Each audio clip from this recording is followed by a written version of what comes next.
ഇതിങ്ങനെ ജനബാഹുല്യം കൊണ്ട് ഈ വേദിക്കും സദസ്സിനും ഉൾക്കൊള്ളാൻ കഴിയാത്ത ആളുകൾ ഇങ്ങനെ തിങ്ങി നിറഞ്ഞ് വഴിയിലുടനീളം നിന്നാൽ അതിന്റെ അർത്ഥം എന്താണെന്ന് കൃത്യമായി മനസ്സിലാക്കിയ ഒരാളാണ് ഞാൻ 2024 തെരഞ്ഞെടുപ്പിൽ.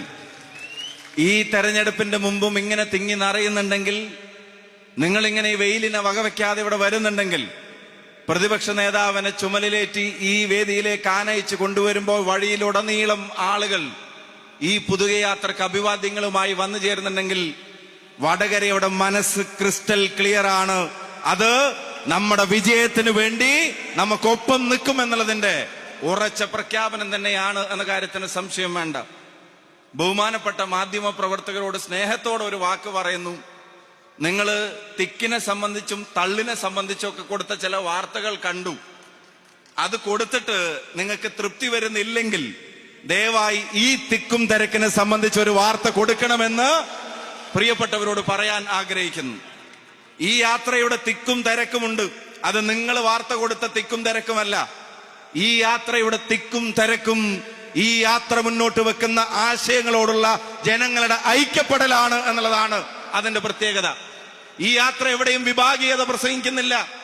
ഈ യാത്ര എവിടെയും വർഗീയത പ്രസംഗിക്കുന്നില്ല. ഈ യാത്ര എവിടെയും വിദ്വേഷം പ്രചരിപ്പിക്കുന്നില്ല. ഈ യാത്ര കുറ്റം പറഞ്ഞുകൊണ്ട് മാത്രം പോകുന്ന ഒരു യാത്രയല്ല. ഈ യാത്ര നാടിനെ മുടിപ്പിക്കുന്ന ഒരു യാത്രയല്ല. ഈ യാത്ര സർക്കാരിന്റെ പണം ഉപയോഗിച്ച് നടത്തുന്ന PR എക്സസൈസിന്റെ സൃഷ്ടികളല്ല. ഈ യാത്ര സംസ്ഥാനം ഭരിക്കുന്ന ഒരാൾ 140 മണ്ഡലങ്ങളിലും ചെന്നാൽ അതിന്റെ പേരിൽ തിരിച്ചടി ഉണ്ടാകുമെന്ന് ഭയന്ന് ആരെങ്കിലും ഏൽപ്പിച്ചു വിട്ടിട്ടുള്ള യാത്രയില്ല.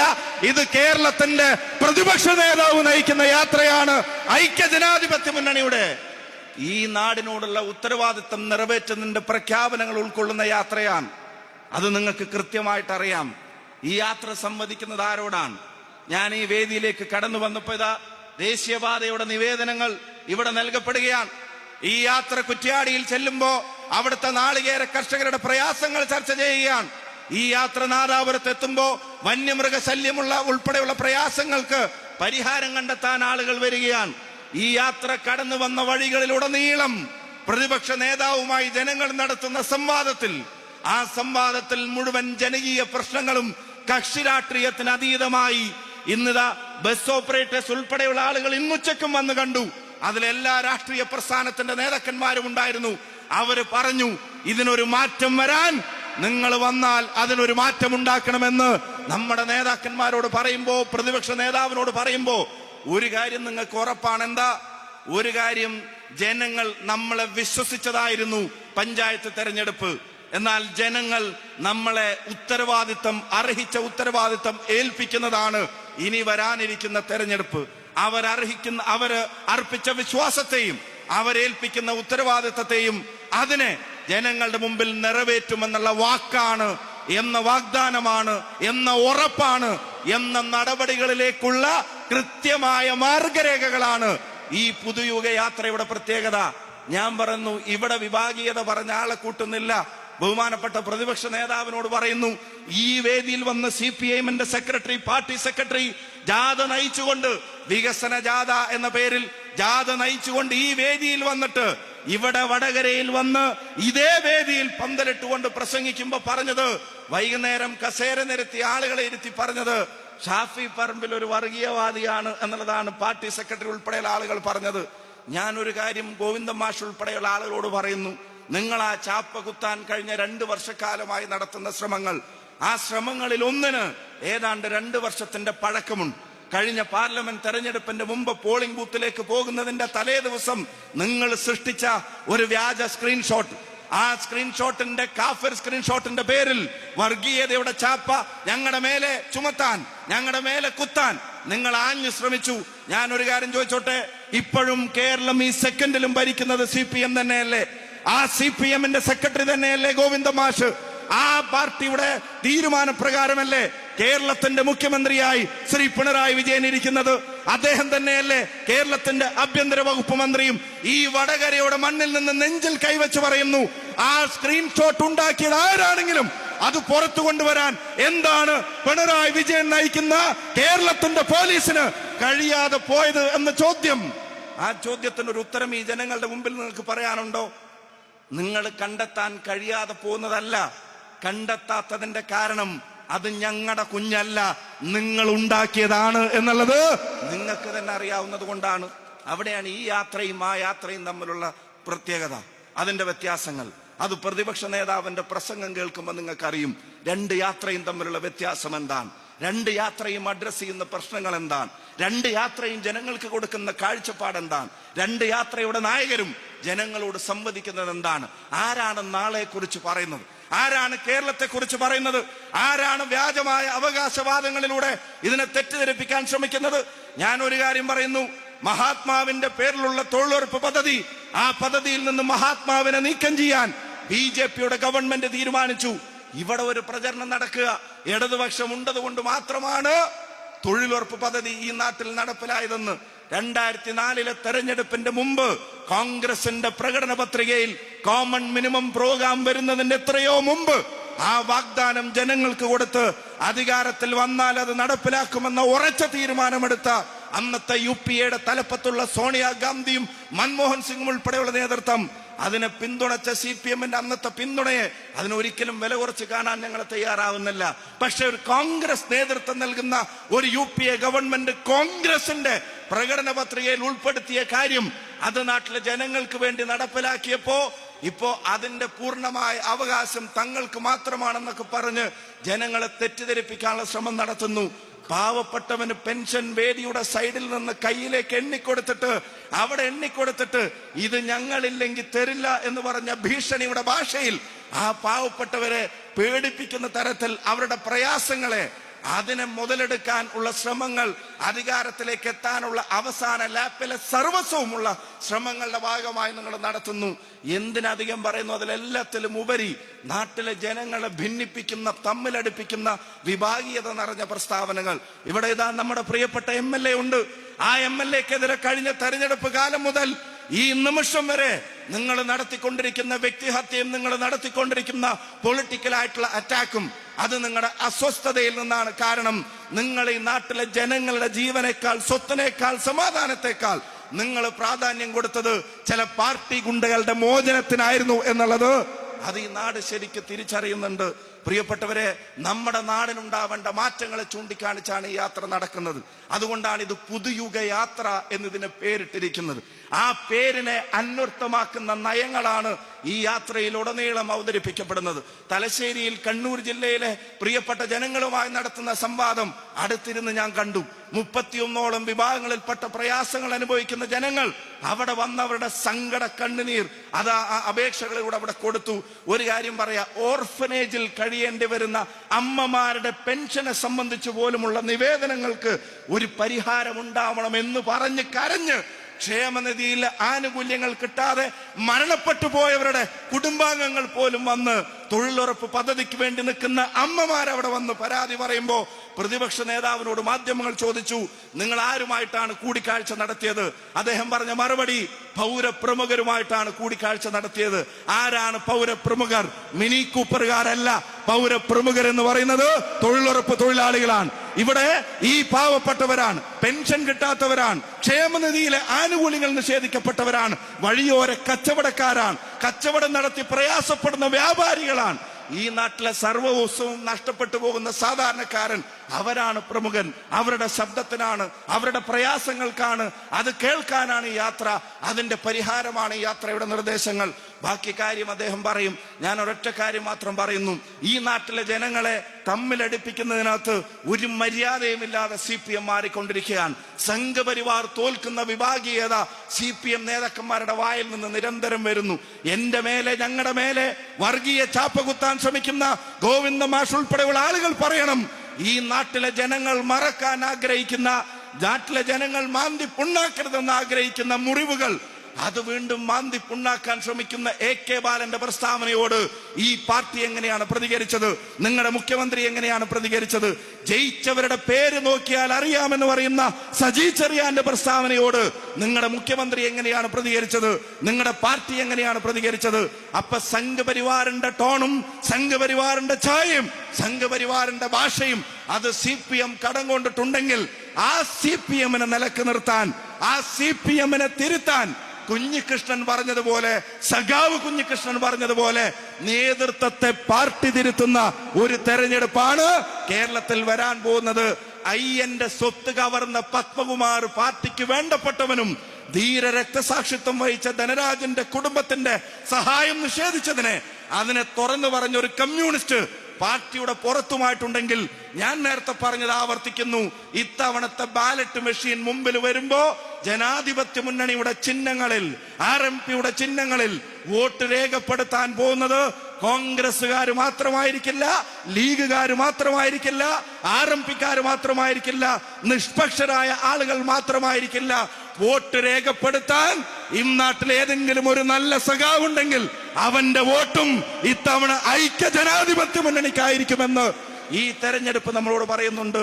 ഉജ്ജ്വലമായി യാത്ര നയിച്ച് ഈ വടകരയുടെ മണ്ണിലേക്ക് കടന്നു വന്ന രാവിലെ കുറ്റ്യാടിയുടെ 11 മണി, ഉച്ചക്ക് 12:45 1 മണിക്കും നാദാപുരത്തിന്റെ തെരുവിലൂടെ ഇന്ന് ആ വടകരയിൽ കോട്ടക്കുന്നിലേക്ക് നമ്മൾ അവിടുന്ന് താഴങ്ങാടി റോഡിന്റെ അവിടെ നിന്ന് ഇങ്ങോട്ട് ഈ ജനത്തിരക്ക് ഒഴുക്ക്, ഞാൻ മാധ്യമങ്ങളോട് പറയുന്നു, ഞങ്ങളുടെ തിക്കും തിരക്കും റിപ്പോർട്ട് ചെയ്യാൻ നിങ്ങൾക്ക് വെമ്പലുണ്ടെങ്കിൽ ഈ തിരക്ക് റിപ്പോർട്ട് ചെയ്യണം, ഈ തിക്ക് റിപ്പോർട്ട് ചെയ്യണം. വിഭാഗീയത പറയാതെ ആളെ കൂട്ടുന്ന ഈ പുതുയുഗ യാത്രയുടെ വിസ്മയം അത് റിപ്പോർട്ട് ചെയ്യണം എന്ന് മാത്രം പറഞ്ഞുകൊണ്ട് നിങ്ങളുടെ എല്ലാവരുടെയും അനുമതിയോടെ ബഹുമാന്യരായ UDF കൺവീനർ ഉൾപ്പെടെയുള്ള ബഹുമാന്യരായ എല്ലാ നേതാക്കന്മാരെയും അഭിവാദ്യം ചെയ്തുകൊണ്ട് ഈ സംഗമം ഔപചാരികമായി ഉദ്ഘാടനം ചെയ്തതായി പ്രഖ്യാപിക്കുന്നു. നന്ദി, നമസ്കാരം. ജയ് ഹിന്ദ്, ജയ് UDF. ഈ യാത്രയിൽ ഒരു വിസ്മയമുണ്ട്. നമ്മുടെ ബഹുമാന്യനായ ജില്ലാ കോൺഗ്രസ് കമ്മിറ്റിയുടെ president advocate K Praveen Kumar അത് നിങ്ങളോട് പറയും. അതിനുവേണ്ടി അദ്ദേഹത്തെ ക്ഷണിക്കും. വിസ്മയങ്ങൾക്ക് ഇവിടെ തുടങ്ങുകയാണ്. കാലാകാലങ്ങളായി CPMന്റെ ഘടകകക്ഷിയായിരുന്ന കോൺഗ്രസ് എസിന്റെ ജില്ലാ പ്രസിഡന്റും ആ ജില്ലാ കമ്മിറ്റിയിലെ പ്രധാനപ്പെട്ട ഭാരവാഹികളൊക്കെ ഈ UDF നേതാക്കളുടെ സാന്നിധ്യത്തിൽ, കോൺഗ്രസ് സാന്നിധ്യത്തിൽ ബഹുമാനപ്പെട്ട പ്രതിപക്ഷ നേതാവ് കോൺഗ്രസിലേക്ക് സ്വാഗതം ചെയ്യുന്നു. അടുത്ത വിസ്മയങ്ങൾ കോഴിക്കോട്ടെ പല വേദികളിലും കാണാം എന്നുകൂടി അറിയിച്ചുകൊണ്ട് പ്രിയപ്പെട്ട ഗോപാലൻ മാഷ് കോൺഗ്രസ് എസിന്റെ ജില്ലാ പ്രസിഡന്റായിരുന്നു. ഇടതുപക്ഷ ജനാധിപത്യ മുന്നണിയുടെ കോർ കമ്മിറ്റിയിലെ അംഗമാണ് അദ്ദേഹം. ഇതാ കോൺഗ്രസിന്റെയും UDFന്റെയും പാതയിലേക്ക് കടന്നു വരുന്നു. അദ്ദേഹത്തെ സ്വാഗതം ചെയ്യുന്നു. പ്രതിപക്ഷ നേതാവുണ്ട്, KPCC വർക്കിംഗ് പ്രസിഡന്റ് ഉണ്ട്, UDFന്റെ കൺവീനർ ഉണ്ട്. UDFന്റെയും RMPയുടെയും നേതാക്കളുടെ സാന്നിധ്യത്തിൽ സ്വീകരിക്കുന്നു.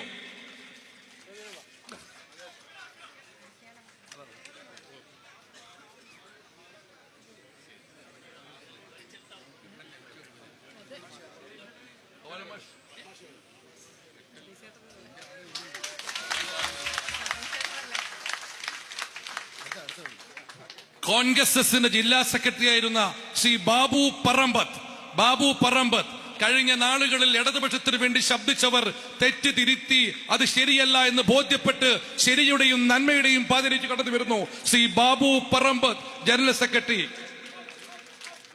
അടുത്തതായി ശ്രീ MK കുഞ്ഞിരാമൻ KPCCSലെ മെമ്പറാണ്, വൈസ് പ്രസിഡന്റാണ് കോൺഗ്രസ് എസിന്റെ ശ്രീ MK കുഞ്ഞിരാമൻ. അടുത്തത് Shri Rajeev Moothadath, Kozhikode north block committee പ്രസിഡന്റാണ്, കോൺഗ്രസ് എസിന്റെ സംസ്ഥാന കമ്മിറ്റി അംഗമാണ്. അടുത്ത ശ്രീ MP മോഹൻദാസ് ആണ്, കോൺഗ്രസ് എസിന്റെ ജില്ലാ കമ്മിറ്റി മെമ്പർ. അടുത്തത് സുരേഷ് ബാബു ഏറാമല, ഡയറക്ടർ, പാപ്കോസിന്റെ ഡയറക്ടറാണ്. ശ്രീ VV ശങ്കരൻ, കോൺഗ്രസ് എസ് ഏറാമല മണ്ഡലം പ്രസിഡന്റ്. ഇപ്പോൾ 7 പേരാണ്. ഇത് 7 പേരാണ്. 12ഓളം പേരുകൾ നാളെ ഈ ജാഥ കോഴിക്കോട് വിടുന്നതിന് മുമ്പ് കോൺഗ്രസ് പാർട്ടിയിൽ, ഇന്ത്യൻ നാഷണൽ കോൺഗ്രസിൽ അംഗമായി ചേരുമെന്ന് കൂടി അറിയിക്കുന്നു. എല്ലാവർക്കും കോൺഗ്രസിന്റെ കുടുംബത്തിലേക്ക് സുസ്വാഗതം. അവരുടെ സഹപ്രവർത്തകർ, അവരുടെ കുടുംബാംഗങ്ങൾ എല്ലാവരും കോൺഗ്രസിന്റെ പാതയിലേക്ക്, കോൺഗ്രസ് പാർട്ടിയിലേക്ക്, ഐക്യ ജനാധിപത്യ പാതയിലേക്ക് വരുന്നു. എല്ലാവരെയും കോൺഗ്രസ് പാർട്ടിയിലേക്ക് സ്വാഗതം ചെയ്യും. നമ്മുടെ വടകര നമ്മുടെ പ്രിയപ്പെട്ട MLA ശ്രീമതി KK അമ്മ നിങ്ങളോട് സംസാരിക്കും. അതിനുവേണ്ടി അദ്ദേഹത്തെ ക്ഷണിക്കും.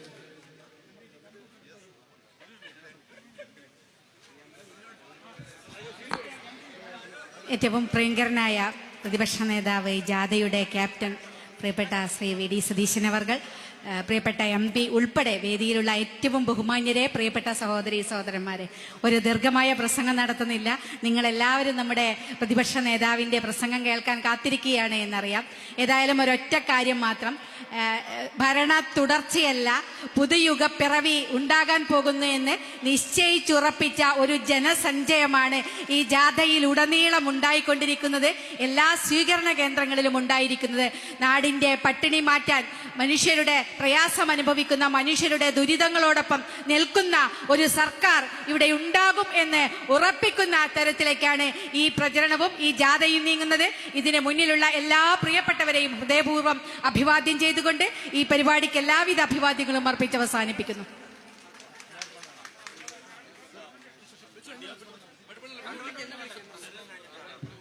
ഈ പരിപാടി നിങ്ങളോട് സംസാരിക്കാൻ വേണ്ടി നമ്മുടെ പ്രിയപ്പെട്ട ശ്രീ പ്രതിപക്ഷ നേതാവ് ശ്രീ വി.ഡി. സതീശൻ അവരെ ക്ഷണിക്കും.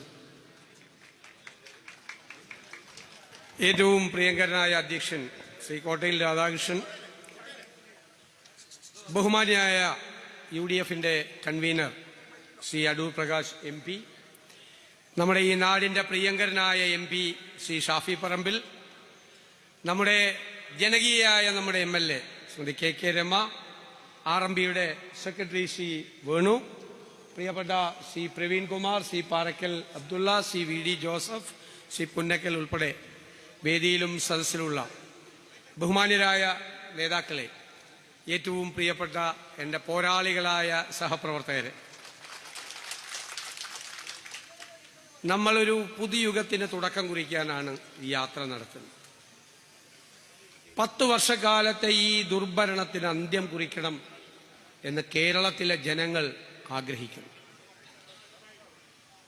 ഇവർ കേരളത്തെ തകർത്തു തരിപ്പണമാക്കി എന്ന് നമുക്ക് എല്ലാവർക്കും അറിയാം.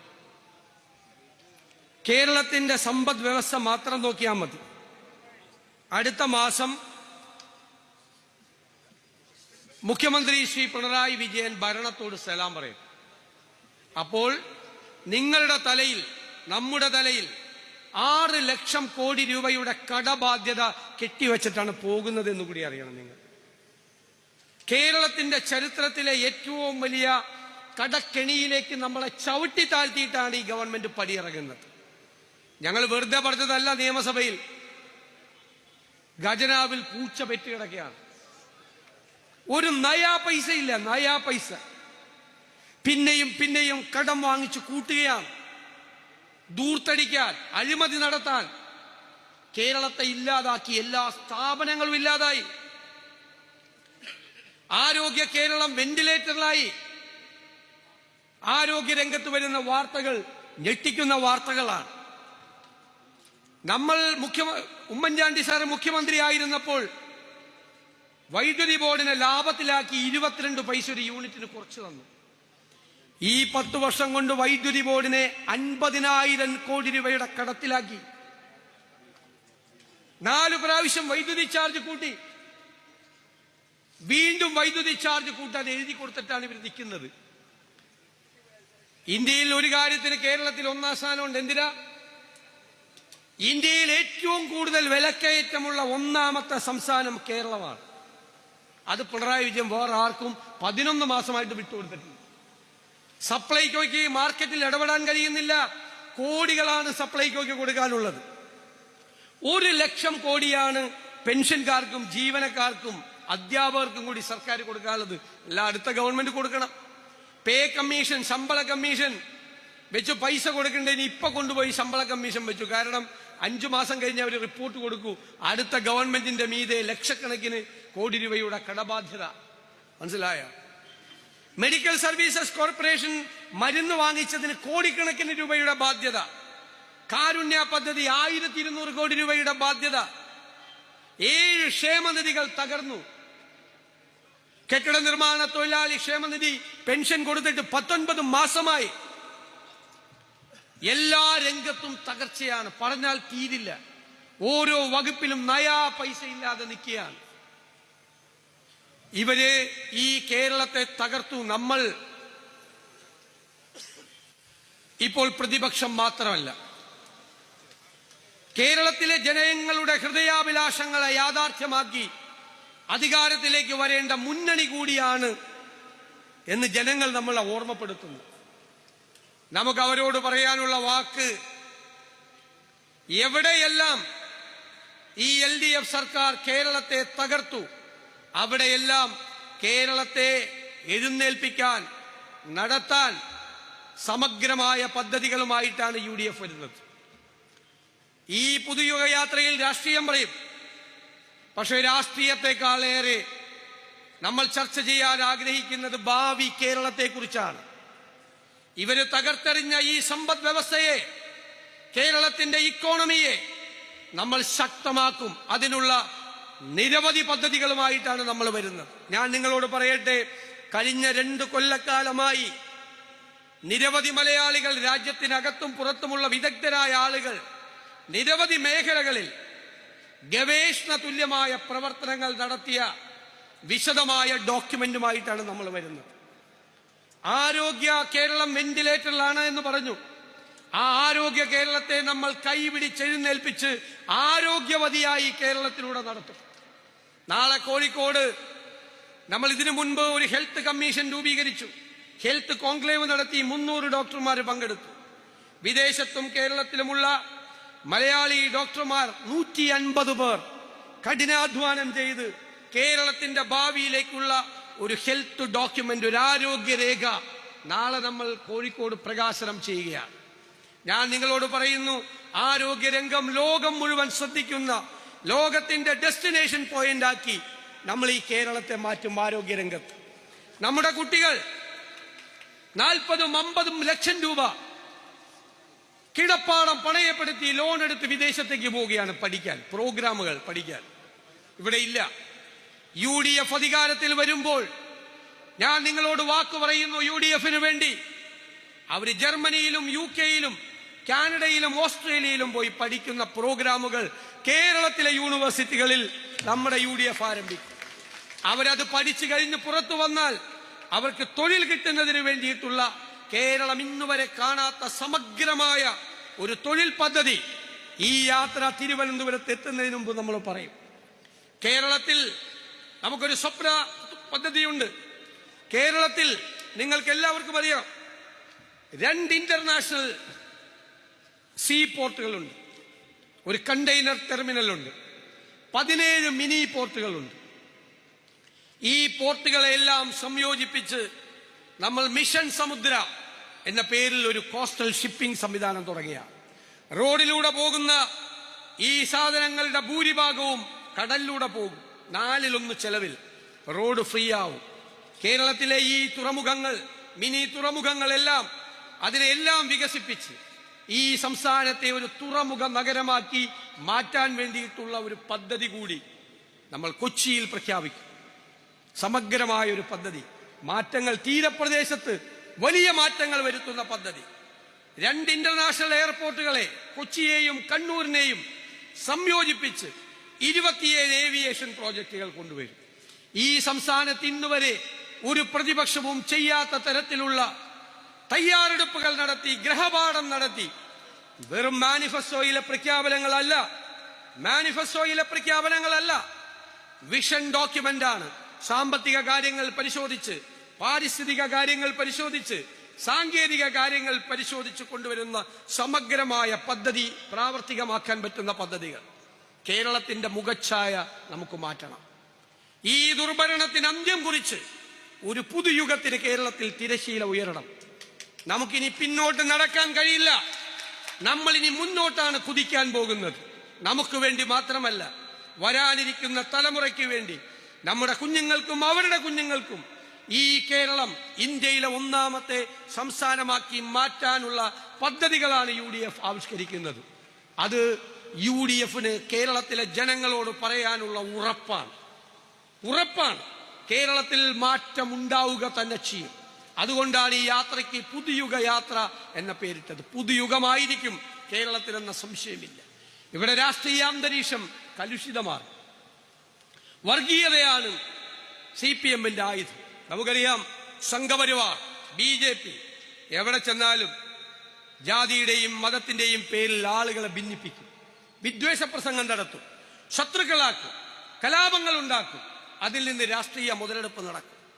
ചേട്ടൻ ബാവ ഡൽഹിയിൽ പോകുന്ന അതേ പാതയിൽ അനിയം ബാവ കേരളത്തിലും പോവുകയാണ്. ലോകസഭാ തെരഞ്ഞെടുപ്പ് കാലത്ത് ന്യൂനപക്ഷ പ്രീണനമായിരുന്നു. എനിക്ക് പിണറായി വിജയന്റെ 35 ദിവസത്തെ പ്രസംഗം ഓർമ്മയുണ്ട്. ഗാസയിലെ കുഞ്ഞുങ്ങൾ, പാലസ്തീനിലെ യുദ്ധം, പൗരത്വ രജിസ്റ്റർ, ന്യൂനപക്ഷങ്ങൾ തിരിച്ചറിഞ്ഞത് കാപട്യമാണെന്ന് അവർ വോട്ട് ചെയ്തില്ല. ഇലക്ഷൻ കഴിഞ്ഞപ്പോൾ പ്ലേറ്റ് മാറ്റി. ഡൽഹിയിൽ ചെന്ന് ഹിന്ദുവിന് ഇന്റർവ്യൂ. കേരളത്തിലെ മുഖ്യമന്ത്രി മലപ്പുറത്തെ കുറിച്ച് തുടർച്ചയായി ഷാഫി സൂചിപ്പിച്ചതുപോലെ AK ബാലന്റെ പ്രസ്താവന, അതിന്റെ പുറകെ സജി ചെറിയാന്റെ പ്രസ്താവന, CPM നേതാക്കളുടെ പ്രസ്താവന. പിന്നെ പറഞ്ഞ് ഈ മുഖ്യമന്ത്രി ഇടയ്ക്കിടയ്ക്ക് വർഗീയ പ്രസംഗം നടത്തുന്നവർക്ക് കൊണ്ട് പൊന്നാട അണിയിക്കും, അവരെ കൊണ്ട് പറയിപ്പിക്കും. അങ്ങനെ വർഗീയത പറഞ്ഞുകൊണ്ടിരിക്കുകയാണ് നിരന്തരമായി. ഇപ്പൊ ഭൂരിപക്ഷ പ്രീണനമാണ്. ഈ ലോക്കൽ ബോഡി തെരഞ്ഞെടുപ്പ് കഴിഞ്ഞപ്പോൾ മൊത്തം കൺഫ്യൂഷനായി. ആരുമില്ല കൂടെ, ഭൂരിപക്ഷം ഇല്ല കൂടെ, ന്യൂനപക്ഷം ഇല്ല കൂടെ. എന്നിട്ടും വർഗീയത പറഞ്ഞുകൊണ്ടിരിക്കുകയാണ്. നമ്മൾ പറഞ്ഞു, കേരളത്തിൽ വർഗീയത ആളിക്കത്തിക്കാൻ ശ്രമിക്കുന്ന ചില ആളുകളുണ്ട്, തീപ്പൊരി വീഴാൻ കാത്തിരിക്കുന്നവർ. അവരുടെ കയ്യിലേക്ക് CPM തീപ്പന്തം എറിഞ്ഞു കൊടുക്കുകയാണ് ശ്രമിക്കുകയാണ്. അതാണ് കേരളത്തിൽ നടക്കുന്നത്. ഒരു കാര്യം ഞങ്ങൾക്ക് ഉറപ്പ് പറയുന്നു, UDF ഉള്ള കാലത്തോളം ഒരാളും ഇനി വർഗീയത പറയാൻ കേരളത്തിൽ സമ്മതിക്കില്ല. ന്യൂനപക്ഷ വർഗീയതയും വേണ്ട, ഭൂരിപക്ഷ വർഗീയതയും വേണ്ട. മതേതര കേരളമാണിത്. തെരഞ്ഞെടുപ്പിന്റെ പാരമ്യത്തിൽ നിൽക്കുമ്പോഴും 4 വോട്ട് കിട്ടാൻ വേണ്ടി വർഗീയത പറയില്ല. വർഗീയത പറയുന്നവനെ എതിർക്കുക തന്നെ ചെയ്യും. വിട്ടുവീഴ്ചയില്ലാത്ത, കോംപ്രമൈസ് ഇല്ലാത്ത അതിശക്തമായ നിലപാടാണ് ടീം UDF. കേരളത്തെ തകർക്കാൻ ഒരു ശക്തിയെയും നമ്മൾ സമ്മതിക്കില്ല. ഞാൻ കഴിഞ്ഞ ദിവസം പറഞ്ഞു, പിണറായി വിജയനും VD സതീശനും ഒക്കെ കുറച്ച് കഴിഞ്ഞാൽ ഉണ്ടാവില്ല. ഓർമ്മയാണ്, കുറച്ച് കഴിഞ്ഞാൽ ഓർമ്മയിൽ പോലും ഉണ്ടാവില്ല. പക്ഷേ നമ്മുടെ കേരളം ഉണ്ടാകണം. നമ്മുടെ കുഞ്ഞുങ്ങളും അവരുടെ കൊച്ചുമക്കളും സമാധാനത്തോടെ ജീവിക്കുന്ന ഒരു കേരളം ഉണ്ടാകണം. ആ കേരളത്തിന് വേണ്ടിയിട്ടാണ് നമ്മൾ നിലനിൽക്കുന്നത്. അതുകൊണ്ട് ഞാൻ കരുതുന്നത്, നമ്മുടെ അതിശക്തമായ ഈ മതേതര നിലപാട് മതേതര കേരളം ഇരുകൈകളും നീട്ടി അവരുടെ ഹൃദയത്തിലേക്ക് സ്വീകരിക്കും. കൊടുങ്കാറ്റുണ്ടാവും കേരളത്തിൽ. ഈ തെരഞ്ഞെടുപ്പിൽ ഇവർ കാണിക്കുന്ന വൃത്തികേടുകൾക്ക് മുഴുവൻ ക്രിമിനലുകളും ഗുണ്ടകളും തെരുവിലാണ്, പലരും പരോളിലാണ്. TP ചന്ദ്രശേഖരന്റെ നാട്ടിൽ നിന്നുകൊണ്ടാണ് ഞാൻ സംസാരിക്കുന്നത്. ചന്ദ്രശേഖരൻ കൊലക്കേസിലെ പ്രതികൾക്ക് എത്ര പ്രാവശ്യമാണ് പരോള് കൊടുത്തത്? 1000-ത്തിലധികം ദിവസം പരോൾ കിട്ടിയ പ്രതികളുണ്ട്. പരോൾ, ഇത്രയും വലിയ ക്രൂരമായ കൊലപാതക കേസിലെ പ്രതികൾ. എന്താണ് പരോൾ കൊടുക്കാനുള്ള സംവിധാനം? ഏറ്റവും അടുത്ത ബന്ധുക്കൾ മരിക്കണം, അല്ലെങ്കിൽ ഏറ്റവും അടുത്ത ബന്ധുക്കൾക്ക് അസുഖമുണ്ടാകണം, അപ്പോഴാണ് കൊടുക്കേണ്ടത്. 1000 ദിവസം എന്റെയൊക്കെ ബന്ധുക്കൾ മരിച്ചോ? പിന്നെ ബന്ധുക്കൾ സീരിയസ് ആയി കിടന്നോ? കൊടുക്കുകയാണ്. എന്താണെന്നറിയാമോ? കാരണം പറഞ്ഞിരിക്കുന്നത്, ലിവിങ് വിത്ത് ദെയർ ഫാമിലി, കുടുംബത്തോടൊപ്പം താമസിക്കാൻ വേണ്ടിയിട്ടാണ് പരോൾ കൊടുക്കുന്നത്. ഒരു സ്ത്രീയുടെ, ഒരു കുടുംബത്തിന്റെ നാഥൻ ഇല്ലാതാക്കിയിട്ടാണ് ആ പ്രതികൾക്ക് കുടുംബത്തോടൊപ്പം താമസിക്കാൻ പരോൾ കൊടുക്കുന്നത്. ഇനി ജയിലിലാണെങ്കിൽ ഇതിനേക്കാൾ സുഖമാണ്, പുറത്തു കിടക്കുന്നതിനേക്കാൾ സുഖമാണ്. ഏറ്റവും ലേറ്റസ്റ്റ് ഫോൺ iPhone 17 വന്നപ്പോ തന്നെ അവർ പറഞ്ഞു iPhone വേണമെന്ന് പറഞ്ഞു. അപ്പൊ തന്നെ CPM ജില്ലാ കമ്മിറ്റിയിൽ നിന്ന് iPhone കൊണ്ടേ കൊടുക്കും. ലേറ്റസ്റ്റ് iPhone അവന്മാർ ഉപയോഗിക്കുള്ളൂ. ഭക്ഷണം തലേ ദിവസം പറയും, രാവിലെ യൂറോപ്യൻ ബ്രേക്ക്ഫാസ്റ്റ്, ഉച്ചയ്ക്ക് ചൈനീസ്, രാത്രി തണ്ടൂരി ചിക്കൻ, മറ്റേ സാധനം തലേ ആഴ്ച പറയും ബ്രാൻഡ്, അത് കൊണ്ടേ കൊടുക്കും. പുറത്തേക്ക് കൊണ്ടുപോയി നടന്നാൽ 5 സ്റ്റാർ ഹോട്ടലിൽ കയറ്റി മദ്യവും ഭക്ഷണവും. എന്താ കാര്യം? CPM നേതാക്കൾക്ക് പേടിയാണ്. ഒരു ഗൂഢാലോചന ഉണ്ട് ആ കേസിൽ, ഇപ്പോഴും അറിയാം. അവരാ ഗൂഢാലോചനയുടെ കാര്യങ്ങൾ വെളിപ്പെടുത്തിയാൽ സ്റ്റേറ്റുകാരിൽ നടക്കുന്ന പല നേതാക്കളും ജയിലിൽ പോകും. അവരിവരെ ബ്ലാക്ക് മെയിൽ ചെയ്യാം. ഞാൻ മുഖ്യമന്ത്രിയോട് പറഞ്ഞു, പാവങ്ങളല്ലേ, ഒരു എയർ കണ്ടീഷൻ കൂടി വെച്ചു കൊടുക്കും, ഇനി അതിന്റെ കുറവേ ഉള്ളൂ ജയിലിൽ.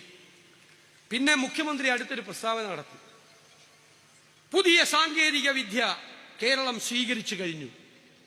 ഞാൻ നോക്കി പല സ്ഥലത്തും, എവിടെയാണ് സാങ്കേതിക വിദ്യ സ്വീകരിച്ചിരിക്കുന്നത്, പുതിയ എന്ത് പദ്ധതി? അപ്പോഴാണ് ഒരു വാർത്ത വരുന്നത്, ജയിലിൽ കിടക്കുന്ന പ്രതികൾ പരോൾ കിട്ടാൻ വേണ്ടി DIGക്ക് കൈക്കൂലി ഗൂഗിൾ പേയിലാണ് അയക്കുന്നത്.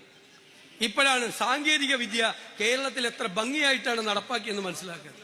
കൈക്കൂലി ഗൂഗിൾ പേയിൽ അയക്കാൻ ആദ്യമായി കണ്ടുപിടിച്ച ലോകത്തിലെ ആദ്യത്തെ സ്ഥലം കേരളമാണ്. പിണറായി വിജയൻ അഭിമാനിക്കുക, സാങ്കേതിക വിദ്യ സ്വീകരിച്ചു. നാണമില്ലേ പറയാൻ? വാട്സപ്പിൽ കൊട്ടേഷൻ അയക്കും. അവിടെ നിന്ന് ജയിലിൽ കിടന്ന് പുറത്തേക്ക് കൊട്ടേഷൻ, മയക്കുമരുന്ന് വ്യാപാരം, ഇതെല്ലാം നടത്തും. ഇങ്ങനെ ഗുണ്ടകളുടെയും ക്രിമിനലുകളുടെയും മയക്കുമരുന്ന് മാഫിയയുടെയും നാടാക്കി ഇവർ കേരളത്തെ മാറ്റി. എന്നിട്ട് പാവങ്ങളെ കബളിപ്പിക്കും. 2021 തെരഞ്ഞെടുപ്പിൽ പറഞ്ഞു, ഞങ്ങൾ അധികാരത്തിൽ വന്നാൽ 1600 രൂപ പെൻഷൻ 2500 രൂപയാക്കി മാറ്റി. 4.25 കൊല്ലക്കാലം ഒരു ചില്ലിക്കാശ് കൂട്ടിയില്ല. ഈ തെരഞ്ഞെടുപ്പിന്റെ തൊട്ട് തലയാഴ്ച 400 രൂപ കൂട്ടി. ഏത് പിന്നെ 2 മാസമുള്ള ഇനി 400 രൂപ കൂട്ടി. അപ്പൊ ഞാൻ പറഞ്ഞു, കേരളത്തിലെ ജനങ്ങളുടെ സാമാന്യ യുക്തിയെ നിങ്ങൾ പരീക്ഷിക്കരുത്. അവർ വിവരമുള്ളവരാണ്. അവരെന്ത് ചെയ്തു? ആ 400 രൂപ മേടിച്ച് പോക്കറ്റിലിട്ടിട്ട് പോളിംഗ് ബൂത്തിൽ പോയി UDF വോട്ട് ചെയ്തു. അതാണ് നമ്മുടെ MM മണി സഖാവ് ഇടുക്കി എന്ന് പറഞ്ഞ അവന്മാര്, കൊള്ളരുതാത്തവന്മാര്. നമ്മുടെ കാശും മേടിച്ച് അവർ പോയി UDF വോട്ട് ചെയ്തു. കൊള്ളരുതാത്തവരൊന്നുമല്ല, ബുദ്ധിയുള്ളവരാ. അവർക്കറിയാം ഈ 2 മാസം മാത്രമേ LDF പെൻഷൻ കൊടുക്കുള്ളൂ. അടുത്ത 5 കൊല്ലത്തേക്ക് അവർക്ക് പെൻഷൻ കൊടുക്കേണ്ടത് UDF ആണെന്ന് തിരിച്ചറിയാനുള്ള ബോധ്യം അവർക്കുണ്ട്. ഇവര് ഇപ്പോ രക്തസാക്ഷി എന്ന് പറഞ്ഞാൽ CPM-ന് ലോട്ടറി അടിക്കുന്ന പോലെ. നിങ്ങൾ കണ്ടില്ലേ പയ്യന്നൂരിൽ ധനരാജ്, ഇവിടെ ഷാഫി പറഞ്ഞു, ആ രക്തസാക്ഷി ഫണ്ട് അടിച്ചു മാറ്റി പാർട്ടിക്കാർ. അത് ചോദ്യം ചെയ്ത കമ്മ്യൂണിസ്റ്റ് പുറത്ത്. ശബരിമലയിൽ അയ്യപ്പന്റെ സ്വർണം അടിച്ചു മാറ്റിയ 3 നേതാക്കന്മാർ, വെറുതെ സ്വർണം അടിച്ചു മാറ്റിയല്ല, അയ്യപ്പന്റെ ദ്വാരപാലക ശില്പം എടുത്തുകൊണ്ടുപോയി ഒരു കോടീശ്വരന് വിറ്റു. കോടീശ്വരനെ പറ്റിച്ചു. അയാൾക്കറിയില്ല ഇത് കള്ള മുതലാന്ന്. കോടികൾ വാങ്ങിച്ചു. എന്നിട്ട് ചെമ്പിൽ വ്യാജനൊരെണ്ണം ഉണ്ടാക്കി അതിൽ സ്വർണം പൂശി അവിടെ കൊണ്ടുവന്ന് വെച്ചു. അങ്ങനെ സ്വർണവും ദ്വാരപാലക ശില്പവും അയ്യപ്പന്റെ കൊള്ള ചെയ്ത 3 CPM നേതാക്കന്മാർ ജയിലിൽ കിടക്കുക. അവർക്കെതിരെ നടപടിയില്ല. കുഞ്ഞികൃഷ്ണനെതിരായി നടപടി. എന്തൊരു വൈരുദ്ധ്യമാണ്. എനിക്കിപ്പോഴാണ് മനസ്സിലായത്. ഇതാണ് CPM-ന്റെ, കമ്മ്യൂണിസ്റ്റ് പാർട്ടിയുടെ വൈരുദ്ധ്യാത്മക ഭൗതികവാദം. ശരിയല്ലേ?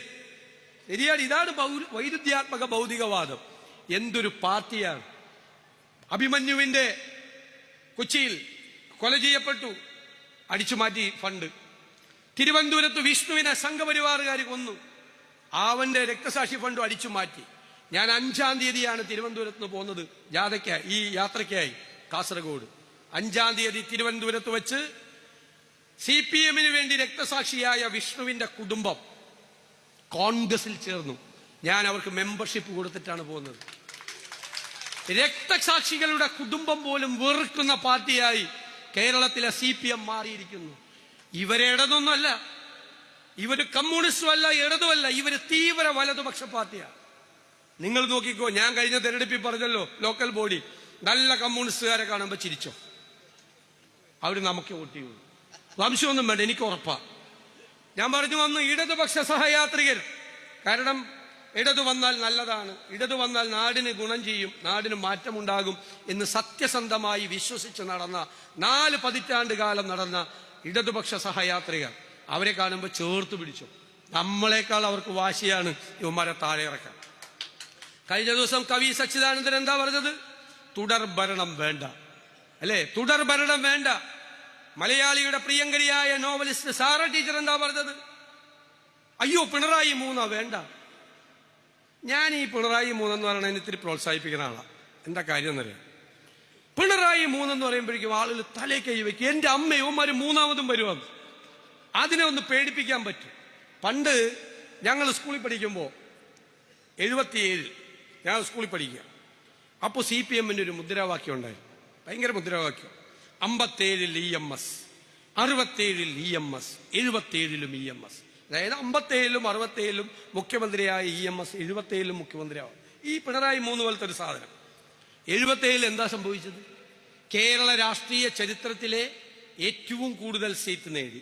140-ൽ 111 സീറ്റ് നേടി ഐക്യ ജനാധിപത്യ മുന്നണി അധികാരത്തിൽ വന്നു. K. കരുണാകരൻ ലീഡർ കേരളത്തിന്റെ മുഖ്യമന്ത്രിയായി. അത് തന്നെ ഇപ്പോഴും സംഭവിക്കും. അത് തന്നെ സംഭവിക്കാൻ പോവാണ് ഇപ്പൊ കേരളത്തിൽ. അന്ന് 2000 വോട്ട് തികച്ചു കിട്ടിയില്ല. ആർക്ക്? EMS നമ്പൂതിരിപ്പാടിന്. അത്രയേ ഉള്ളൂ പിണറായി 3ന്റെ കാര്യം. അപ്പൊ ഇടയ്ക്ക് ഇത് അവർ പറയുന്നത് നമുക്ക് നല്ലതാണ്. കാരണം ജനങ്ങൾ ഇവർ വീണ്ടും വരുന്നതിനെ കുറിച്ചൊന്ന് ചിന്തിച്ചാൽ തന്നെ അറിയാലോ, എല്ലാവരും വെറുക്കുന്ന ഗവൺമെന്റായി ഭരണകൂടമായി ഇത് മാറി. ഞാൻ അവസാനിപ്പിക്കുകയാണ്. വടകര ഇന്ന് നമ്മുടെ ജനാധിപത്യ ശക്തികളുടെ കോട്ടയാണ്. ജനാധിപത്യ ശക്തികളുടെ കോട്ട. അസംബ്ലി തെരഞ്ഞെടുപ്പിലും പാർലമെന്റ് തെരഞ്ഞെടുപ്പിലും എല്ലാം ഉൾപ്പെടെ ഉജ്ജ്വലമായ വിജയം നേടുന്ന സ്ഥലമാണ്. റെക്കോർഡ് ഭൂരിപക്ഷം നമുക്ക് ഈ നിയമസഭാ തെരഞ്ഞെടുപ്പിൽ ഉണ്ടാകണം. ഞാൻ നിങ്ങളോട് പറയുന്നു, UDF, പഴയ UDF ഒന്നുമല്ല, ടീം UDF 100-ലധികം സീറ്റുമായി കേരളത്തിൽ അധികാരത്തിലേക്ക് വരുമ്പോൾ ഈ വടകരയിൽ റെക്കോർഡ് ഭൂരിപക്ഷത്തോടു കൂടി ഉണ്ടാകുന്ന UDF MLA ഉണ്ടാകും. ഈ നാട്ടിൽ മാറ്റമുണ്ടാകും, പുതുയുഗമുണ്ടാകും എന്ന് മാത്രം പറഞ്ഞുകൊണ്ട് നിങ്ങൾ ഇന്ന് നൽകിയ ഈ പുരിവെയിലത്ത് നൽകിയ ഉജ്ജ്വലമായ സ്വീകരണത്തിന് നന്ദി പറയാൻ വാക്കുകളില്ലാതെ ഞാൻ ചുരുക്കണം.